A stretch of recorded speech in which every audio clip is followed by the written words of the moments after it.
नमस्कार दर्शकों, मैं दीपक मजुमदार और आप देख रहे हैं हल्ला बोल न्यूज़। अभी वर्तमान में हम वृंदावन हॉल, जो छत्तीसगढ़ की राजधानी का एक कार्यक्रम हॉल है, वहाँ पे वक्ता मंच द्वारा प्रदेश के उत्कृष्ट जो प्रतिभावान लोग हैं, प्रतिभावान छात्र छात्राएं हैं, पत्रकार हैं, कवि हैं और साहित्य के रचनाकर्ता हैं, ऐसे लोगों को वक्ता मंच पुरस्कृत करने का कई सालों से कार्य कर रहे हैं। वास्तव में ये एक बहुत ही प्रशंसनीय विषय है कि ऐसे संस्था जो लोगों की प्रतिभा को ढूंढती है, जांचती है और उसके बाद वक्ता मंच के माध्यम से उन्हें सहसम्मान पुरस्कृत भी करती है। ये एक अनोखा कार्य है इस संस्था का, जो पिछले कई सालों से ये करते आ रहे हैं। निश्चित रूप से ये बड़े गर्व का विषय है कि ऐसी संस्था अगर पूरे प्रदेश और देश में प्रतिभावान लोगों को सम्मान करने के लिए आगे पहल करे, तो निश्चित रूप से इस देश में जो सामाजिक कुरीतियाँ हैं उसको समाप्त करने में बड़ा योगदान होगा और ऐसी संस्थाएं निश्चित रूप से आगे आकर के समाज को एक नई दिशा दिखाने का कार्य करेंगी। ऐसा प्रतीत होता है वक्ता मंच के कार्यक्रमों के माध्यम से, क्योंकि ये लगातार जिस प्रकार के कार्यक्रम कर रहे हैं, निश्चित रूप से ये धन्यवाद के पात्र हैं। तो इस पुरस्कार समारोह का एक तस्वीर, एक रिपोर्ट हम आपके सामने प्रस्तुत करने जा रहे हैं और आपसे इस वक्ता मंच के जो संचालक और अध्यक्ष हैं उनसे भी हम आपकी मुलाकात कराएंगे और साथ ही जो उत्कृष्ट पत्रकारिता के लिए जाने जाने वाले उन लोगों से भी हम आपकी मुलाकात करवाएंगे, बातचीत करेंगे और जो प्रतिभावान अलग अलग विधाओं के जो प्रतिभावान व्यक्ति हैं उन लोगों से भी मुलाकात करवाएंगे। तो आइए दर्शकों, एक मुलाकात करते हैं। इस वक्ता मंच है उनके अध्यक्ष से एक मुलाकात करते हैं और वो समाज के लिए क्या संदेश देते हैं। तो पराते जी, आपका एक बड़ा नाम छत्तीसगढ़ में और छत्तीसगढ़ के बाहर चल रहा है कि राजेश पराते एक ऐसा शख्स है जो लोगों की प्रतिभाओं को सम्मानित करने का वक्ता मंच के माध्यम से कर रहा है। तो कैसे आप लोगों को ढूंढते हैं? जो वक्ता मंच कार्य कर रहा है वो जन सरोकारों से जुड़कर काम कर रहा है और हम काम पूरा जन सहयोग से करते हैं। हम कोई शासकीय फंड नहीं लेते, बहुत कम, मतलब कि पिछले 30 वर्षों की यात्रा में 2-3 बार हमने शासकीय अनुदान दिया होगा। तो हम चूँकि हम चाहते हैं कि जो आम छात्र नौजवान है विशेषकर और देश के नागरिक, वो रचनात्मक गतिविधियों के माध्यम से समाज का पुनर्निर्माण करे, देश का पुनर्निर्माण करे। आज हमारे राष्ट्र में और हमारे प्रदेश में अपराध, हिंसा, नक्सलवाद और ऐसी तमाम तरीके की गतिविधियां हैं, ड्रग्स, जो युवाओं को दिग्भ्रमित करती है। लेकिन अगर उनको प्रारंभ से ही, बचपन से ही रचनात्मक कार्यों में जोड़ दिया जाए तो वो अपनी प्रतिभा का विकास करेंगे और देश के लिए भी बेहतर कार्य करेंगे। तो हम स्कूल कॉलेजों के अंदर में जाके विभिन्न प्रतियोगिताएं कराते हैं। जो हमसे जुड़े हुए लोग हैं उनसे कहते हैं कि आप प्रविष्टियां भेजें, जिसमें जो भी अच्छा कार्य कर रहे हैं जिस भी फील्ड में, उसका बायोडाटा हो। उनसे हम मतलब कि सिलेक्शन करते हैं और जड़ में नीचे जो काम कर रहे हैं, जैसे अभी हमने करेली बड़ी के 32 बाल कवियों का सम्मान किया। ये हाई स्कूल या मिडिल स्कूल में पढ़ने वाले बाल कवि हैं, लेकिन इतना उत्कृष्ट लेखन कर रहे हैं और रायपुर में आज तक बाल कवियों के लिए कोई सम्मेलन का आयोजन नहीं हुआ, बाल कवियों को कभी कोई मंच नहीं मिला, जबकि हम इतने बाल कवियों को जानते हैं जो वरिष्ठ कवियों से भी ज्यादा अच्छा साहित्य सृजन करते हैं। तो हमने प्रयास किया यहाँ इस आयोजन के माध्यम से उन बाल कवियों को सम्मान मिले और अभी उनकी मंची प्रस्तुति भी होगी, जारी है। आप देख सकते हैं कि वो उत्कृष्ट स्तर का लेखन कर रहे हैं। तो सभी क्षेत्र में साहित्य, समाज सेवा, पत्रकारिता, शिक्षा, व्यवसाय, राजनीति, खेल, योग, ऐसे जितने भी क्षेत्र हैं उनमें जो भी नवाचार हो रहा है, जो भी विभिन्न प्रतिभाएं हैं, उनको ढूंढ के हम लगातार उनको प्रोत्साहित करते हैं और हमारे मंच के माध्यम से प्रोत्साहन प्राप्त करके ये प्रतिभाएं, बहुत सी प्रतिभाएं हैं जो राष्ट्रीय और अंतर्राष्ट्रीय स्तर पर काफी अच्छा काम की, अपने देश का, अपने प्रदेश के नाम को उन्होंने आगे बढ़ाया। पराते जी, एक और सरकार जो है शराब पर अंकुश नहीं लगा रही है, शराब बिक्री पर, जबकि कई राज्यों में शराब बंद हो चुके हैं, पर हमारे छत्तीसगढ़ के राज्य में शराब आज भी बिक रहा है और एक और निजात प्रोग्राम चला रहे हैं। ये कैसा विरोधाभास है, इसको आप कैसे समझते हैं? देखिए, उस निजात अभियान में वक्ता मंच की भी सक्रिय भागीदारी है और जितने भी नशा विरोधी आंदोलन है, केवल शराब ही नहीं, उसमें वक्ता मंच की सक्रिय भागीदारी है। हमारा ये मानना है कि केवल सरकार से शराब खत्म नहीं होगी, नशा खत्म नहीं होगा। नशे के लिए जन जागरण करना पड़ेगा, जन चेतना पैदा करनी पड़ेगी। आप देखिए, जिन राज्यों में शराब पे प्रतिबंध है वहाँ शराब की तस्करी बढ़ी और लोग नशीली शराब पी करके मर रहे हैं। और बाकी जो सूखे नशे के जो आइटम है वो आइटम वहाँ ज़्यादा पैमाने पे चल रहा है क्योंकि शराब पे रोक लगी हुई है और शराब महंगी हो गई, शराब बंद नहीं हुई। एक अलग से ग्रुप बन गया है, एक अलग से प्रशासन को कमान बनानी पड़ रही है जो कि मतलब कि जो नशीली शराब है या जो अवैध शराब है उसको रोके। तो प्रशासन जो निजात अभियान चला रहा है, प्रशासन की अपनी सीमा है। हम प्रशासन या राजनीति के साथ है भी और नहीं भी है। हम ये चाहते हैं कि जनता के बीच में जाके चेतना पैदा हो, जनता में आंदोलन पैदा हो, क्योंकि छत्तीसगढ़ में सबसे ज्यादा लोग नशे से खराब हो गए हैं। तो हम और आप जब जन चेतना निर्मित करेंगे, जैसे अन्ना हजारे ने किया कि जो भी शराब पीता था सामाजिक तौर पे उसको बुला करके उसकी निंदा करते थे, पूरे गांव के बीच में निंदा करते थे और उनका जो गांव है वो मोटे तौर पे नशा मुक्त है, पूरे तौर पे तो कोई दावा नहीं कर सकता, लेकिन वो एक नशा मुक्त गांव है। वैसी एक जन चेतना हम सबको पैदा करनी पड़ेगी जो समाज का सुधार चाहते हैं और इसके लिए प्रशासन या सरकार के भरोसे नहीं कार्य करना पड़ेगा। ये काम जन चेतना के माध्यम से होगा और वक्ता मंच इस काम को करने की दिशा में आगे बढ़ रही है। साहित्य के सम्मान में आपका सबसे बड़ा योगदान रहता है, तो क्या आज जो समाज को साहित्य की ओर फिर से पुनर्प्रवास करने की आवश्यकता है? बिल्कुल आवश्यकता है, क्योंकि जो साहित्य है वो साहित्य जो है मानवीय संवेदनाओं का संवाहक है। कोई व्यक्ति, वो डॉक्टर हो, वो इंजीनियर हो, वो राजनेता हो, अगर वो बचपन से साहित्य पढ़ता है, मानवीय सरोकारों को पढ़ता है, मानवीय संवेदनाओं को समझता है, तो आगे जाकर के वो समाज हित में काफी अच्छा काम कर सकता है, क्योंकि उसमें मानवीय संवेदनाएं होती है। आप देखिए, जो भी बड़े प्रशासनिक अधिकारी होंगे, चिकित्सक होंगे, डॉक्टर्स होंगे, वकील होंगे, अगर वो साहित्य से जुड़े हैं तो समाज हित में वो काफी अच्छा काम करते हैं। पूरे तौर पे व्यवसायिक नहीं होते, वो ऐसा कुछ करने की कोशिश करते हैं कि ये जो मानवीय संवेदनाएं उनके साथ जुड़ गई साहित्य के माध्यम से, उन मानवीय संवेदनाओं के क्षेत्र में भी हट के कुछ कर सकें। मैं राजेश पराते, अध्यक्ष वक्ता मंच रायपुर। तिवारी जी, आपको वक्ता मंच के द्वारा उत्कृष्ट पत्रकार का सम्मान मिला है। इस सम्मान को आपने ग्रहण किया, उसके बाद आप क्या महसूस करते हैं? छत्तीसगढ़ की सबसे बड़ी सामाजिक एवं साहित्यिक संस्था वक्ता मंच, उनके द्वारा आज वृंदावन हॉल में, वृंदावन सभागृह में स्वर्गीय बंसीलाल शर्मा जी विभूति अलंकरण पुरस्कार का सम्मान समारोह रखा गया है। इसमें मुझे उत्कृष्ट पत्रकारिता के लिए सम्मान मिला है। इसके लिए मैं विशेष रूप से संस्था के अध्यक्ष राजेश पराते जी, संयोजक भाई शुभम साहू जी, सचिव मनीष अवस्थी जी एवं वक्ता मंच के सभी पदाधिकारी एवं कार्यकर्ता सबका हृदयपूर्वक धन्यवाद देता हूँ। और ये काफ़ी गौरवपूर्ण अनुभव निश्चित रूप से है। हर किसी को अच्छा लगता है पुरस्कार मिलना। पुरस्कार सम्मान से आत्मसम्मान, आत्मविश्वास बढ़ता है, उत्साह बढ़ता है काम में। और विशेष रूप से और मेरे माता पिता, मेरे दिवंगत बड़े भाई श्री विनय तिवारी जी, मेरे वरिष्ठ पत्रकार गुरु सुनील नामदेव जी, नीलेश शर्मा जी, दीपक मजूमदार जी, बड़े भाई हरीश पांडे जी और अनु श्रीवास्तव जी, इन सभी का मैं हृदयपूर्वक धन्यवाद देता हूँ, जिन्होंने मुझे इसका काफ़ी कुछ प्रेरणा इनसे मुझे मिली है और इन्हीं की वजह से आज ये सब संभव हो पाया है। पत्रकारिता जगत में जिस प्रकार से पत्रकारों को एक उपेक्षा के दृष्टि से कई बार देखा जाता है, और पत्रकारिता का जगत जो है बहुत बड़ा जगत है। इसमें पत्रकार जो है देश की उन तमाम विषयों को लेकर के काम करते हैं, भ्रष्टाचार को लेकर के लगातार काम करते आ रहे हैं। कई ऐसे परिस्थितियां हैं, ऐसे घटनाएं हैं जिनको उजागर करने में पत्रकार का बड़ा हाथ होता है। तो लगातार जो है आप सम्मान के पात्र हुए हैं और सम्मान पाते आ रहे हैं। अब जो पत्रकारिता की जगत में आप ऐसा क्या विशेष करने की इच्छा रखते हैं? मैं मेरे पाठकों से यही कहना चाहता हूं कि मैं कोई वादा या बहुत बड़ा कुछ वो तो नहीं कर सकता, लेकिन मैं आगे और भी अच्छा काम करने का प्रयास इस क्षेत्र में ज़रूर करूंगा। और एक चीज़ और ये भी कहना चाहूँगा कि छत्तीसगढ़ में वर्तमान में पत्रकार सुरक्षित नहीं है। ये लगातार पत्रकारों पर हमला हो रहा है, ये बेहद निंदनीय है। और हम कहीं ना कहीं सिर्फ नाम भर के लोकतंत्र के चौथे स्तंभ के रूप में रह गए।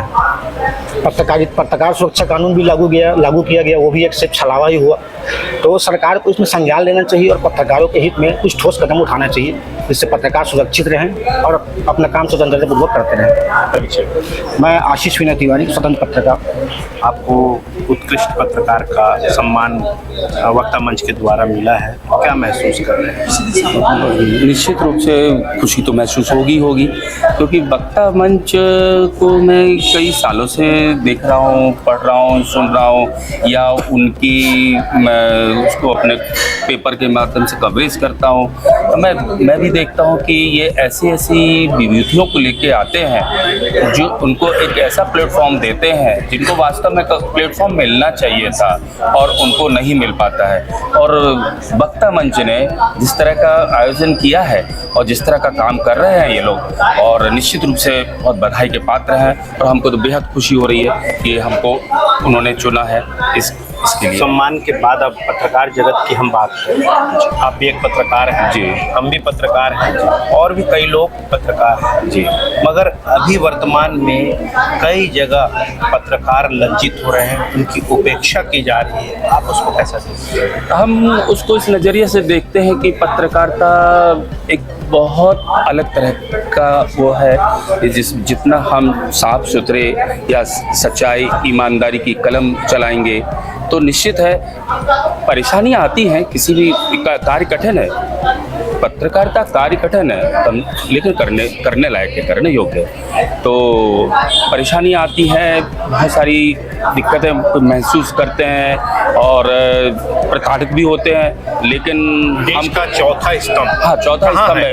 है, चौथा स्तंभ, हाँ जो चौथा स्तंभ होना चाहिए। जैसे कल 16 नवंबर को हमारा राष्ट्रीय प्रेस दिवस के रूप में मनाते हैं, तो हमने अपने आर्टिकल के माध्यम से कल हम लिख भी रहे हैं कि पत्रकारों को किस तरह से रहना चाहिए और पत्रकारों की भूमिका भी बहुत साफ सुथरी होना भी चाहिए, जिससे कि समाज में अब देखा जा रहा है कई स्थानों से ये रिपोर्ट भी आ रही है, कुछ लोग जो हैं पत्रकार का चोला पहन कर जो सही पत्रकार हैं उनको भी मैला करने का काम, इसको आप कैसा देखते हैं? बिल्कुल, हम निश्चित रूप से, मेरा जो अब से कहने का मतलब आशय वही था कि हम सही पत्रकारिता करें, और जब हम सही पत्रकारिता करेंगे तो निश्चित रूप से समाज में हमारी इज्जत जरूर होगी, या लोग हमको उस दृष्टि से देखेंगे।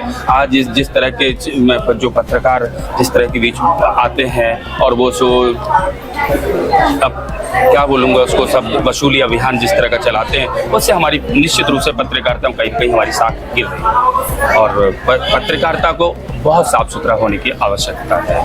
परिचय, मैं पंडित पीके तिवारी, प्रधान संपादक दैनिक दबंग और अखबार रायपुर, छत्तीसगढ़। दर्शकों, अभी हमें एक ऐसे वक्तावर पत्रकार से मुलाकात किए, आपकी मुलाकात करवाएं, और इनकी जो विचार है वाकई सराहनीय है, और ऐसे ही विचारधारा की पत्रकारिता की आज की दुनिया में आवश्यकता है कि पत्रकारिता जो पूरी दुनिया को एक स्वच्छ आईने की तरह तस्वीर दिखाने का काम करती है अपने लेखन या अपने चित्रों से, तो ये ज़रूरी है कि आप अगर पत्रकारिता में रुचि रखते हैं तो समाज की जो आईना है उसको आपको साफ रखने की ज़रूरत है, और अपने खुद की जो छवि है उसको साफ रखने की ज़रूरत है। ऐसी परिस्थितियाँ कभी निर्मित ना हो जिससे आपकी वजह से कई और पत्रकार लज्जित हो। जो इन्होंने